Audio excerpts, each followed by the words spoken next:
Hi, my name is Jocelyn Kelly, and I'm the director of the Women in War program at the Harvard Humanitarian Initiative. Today I'm going to be telling you a little bit about some work that we've done in northeastern DRC looking at communities affected by the Lord's Resistance Army.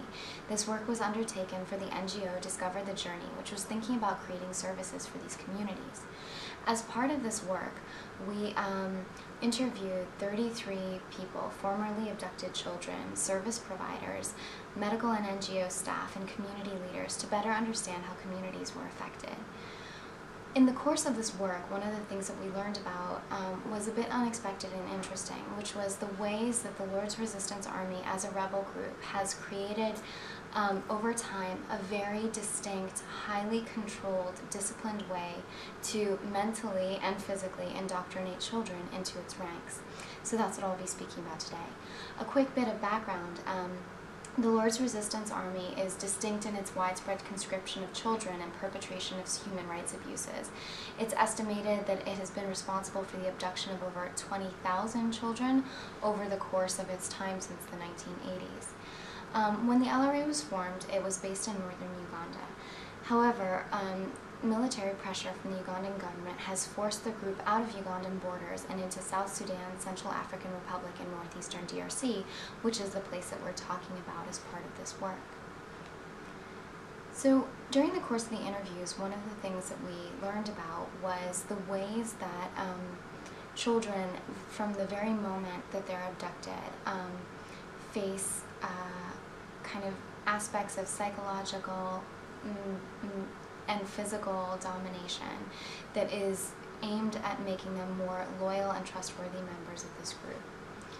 First of all, children are actually often exposed to very intense violence during initiation as a way to deter their attempts to escape and to create a sense of fear and helplessness.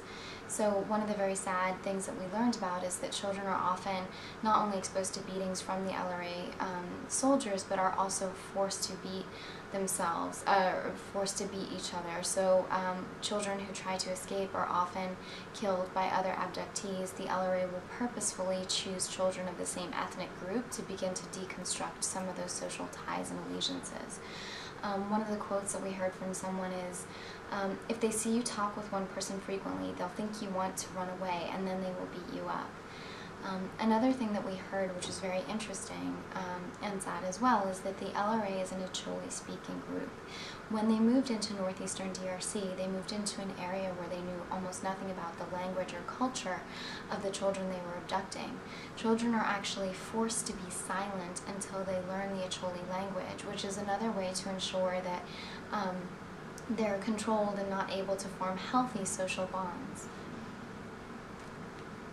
We also found that children are assigned to a commander, and in this way the group can kind of subcontract out control of their new recruits.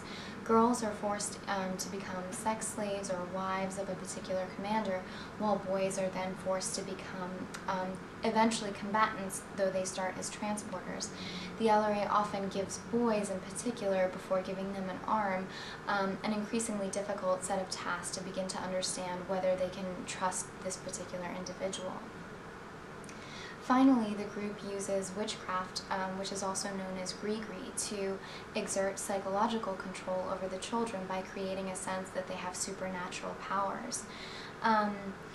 Despite the fact that this is a highly secretive process, it has managed to not only give children a sense that they have fallen literally under the spell of this group, but also communities begin to fear this witchcraft or gree-gree and begin to assume that children are changed as a result of having come in contact with this.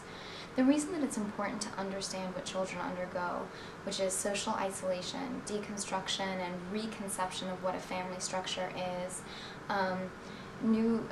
forced learning of a new language, and the sense that they've been psychologically changed by witchcraft, is that we need to gain an understanding of this in order to create better programming and reintegration of children into civilian life. So you can imagine what next steps in this work might be, not only understanding the DRC context, but other countries affected by this, but also to gain a sense of how to create more effective and targeted psychological programming, and perhaps, community rituals that feed into this concept of undoing the witchcraft or gree-gree, so children can begin healthy lives once they're able to leave the LRA and reintegrate into civilian communities. Thank you.